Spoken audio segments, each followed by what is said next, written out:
Dubai, the most luxurious place in the world. Just 50 years ago, Dubai was merely a small town in the middle of the desert. Today, Dubai serves as the luxurious face of the Middle East and the biggest attraction that part of the world has to offer.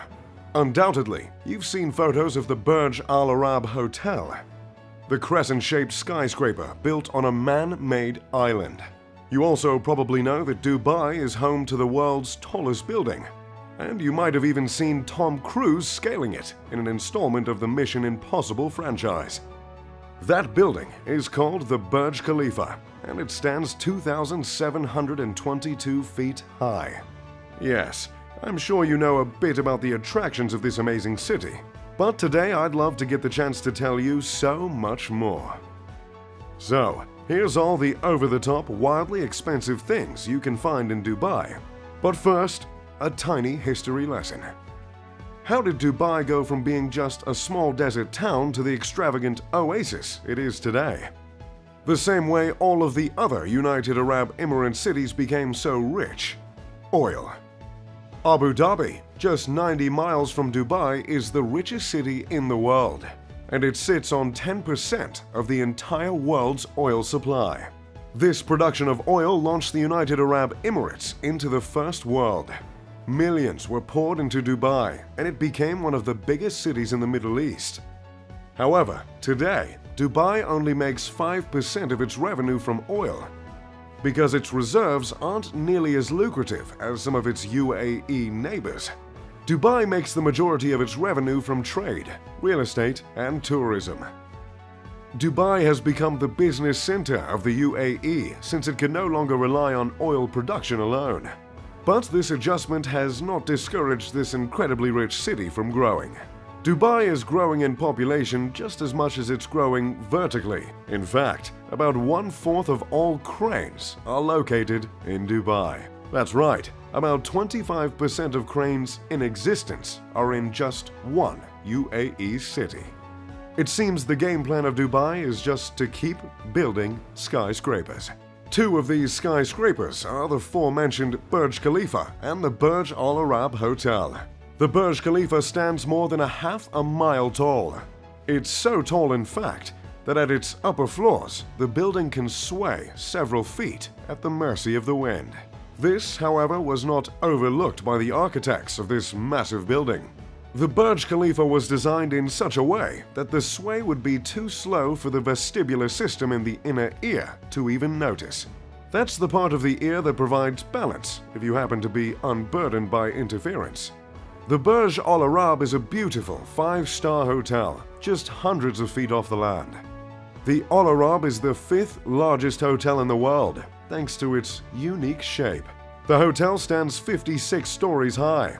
It is officially labeled as a 5-star hotel, but some have dubbed this stunning building with the highest remark of 7 stars. This 7-star label is up for debate, as the authority on the matter of luxury hotels has not been agreed upon. But 7-star or not, this hotel is truly magnificent. If you want to spend a night in the royal suite at the Al Arab, it'll cost you just over $24,000. The interior of the Burj Al Arab is adorned with around 1,790 square meters of 24-karat gold leaf.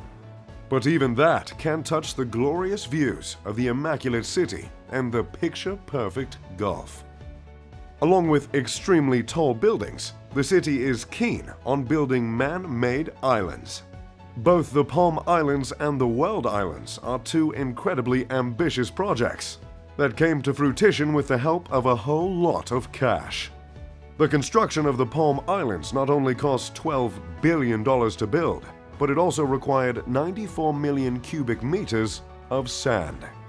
To put that into perspective, 94 million cubic meters of sand could fill the entire Empire State Building 2.5 times. The World Islands, as in the man-made islands that mimic the shape of the world's landmasses, took 321 million cubic meters of sand. Theodore, if you could just edit in 9 Empire State Buildings. Which also adds another $15 billion to the cost of man-made islands in Dubai. I'm not much of a big fan of sand in the first place, as it's rough, coarse, and it gets everywhere. Nevertheless, I did enjoy my time at the Palm Island. Like I've always said, nothing exfoliates quite like the warm water of the Persian Gulf. But that's enough talk about man-made islands, huh? Let's move on to the police force. Now, law enforcement isn't usually something that comes to mind when speaking in terms of luxury. But it sure is in Dubai. As a means of wooing the tourists, Dubai's police force uses supercars as their patrol vehicles.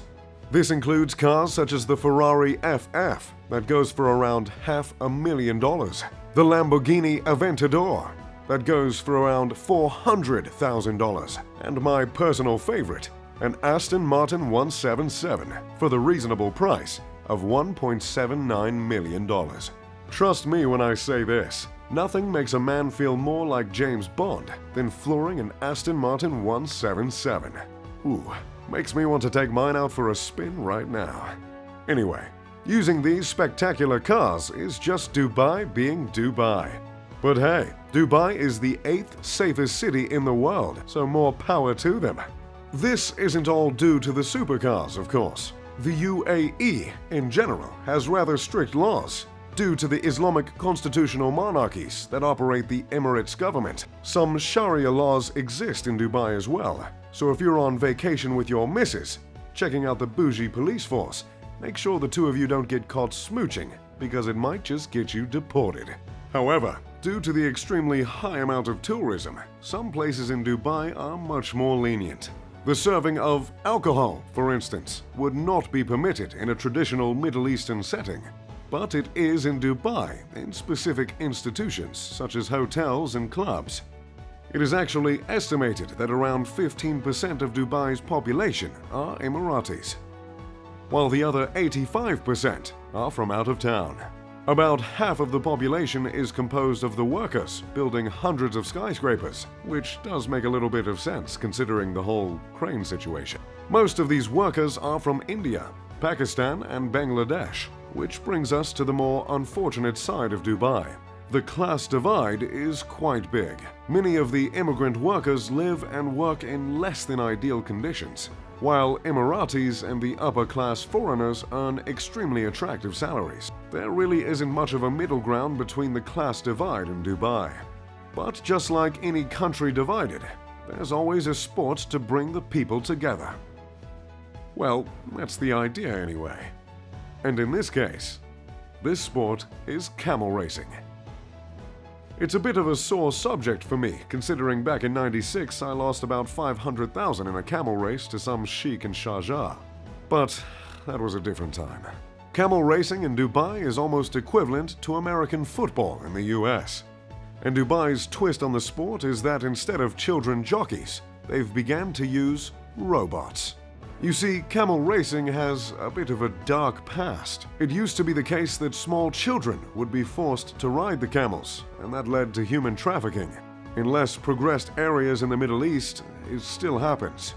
But in Dubai, the children have been replaced with robots. And believe it or not, some of these little bots can cost up to $10,000. The camel that lost me that 500 grand was steered by a monkey. Now let's just move on from camel racing.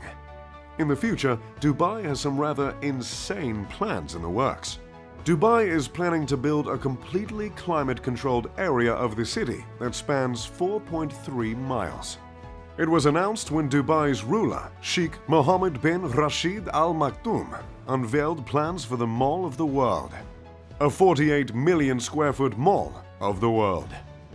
This miniature city will have a retractable dome and will not only serve as a massive pedestrian mall, but will contain hotels and apartments, along with roads and parks. The massive structure will more than double the size of Monaco. The idea starts to make sense when you consider Dubai can reach temperatures of 115 degrees Fahrenheit regularly. But the idea begins to make less sense again when you consider the cost. The cost has not yet been determined officially, but estimates have been made in the tens of billions of dollars. And keep in mind, the price tag would be much higher if the workers were not dreadfully underpaid. The dome is planned to have 100 hotels and serviced apartments, totaling 20,000 rooms. It seems an audacious architectural feat. We've never known Dubai to aspire for anything less. Due to the speed at which Dubai has been growing, it never developed a standard address system. In fact, until 2015, instead of an address line on a mailing label, there was a space where residents could draw a map or write out specific instructions. Thankfully, they have established 10-digit numbers that serve as addresses, and I'm sure it's a whole lot easier to be a delivery driver in Dubai nowadays. So, that's Dubai for you. Oh, and I completely forgot. To top it all off, the mega-rich residents that live in Dubai don't send an ounce of their paycheck to the government. In Dubai, there is no income tax. Yet another feature that makes Dubai one of the most attractive places to stay on the planet. That's all I've got for you today. If you enjoyed the video, make sure to leave a like and subscribe. As always, I'm Mr. Luxury. Pip pip to doodly do.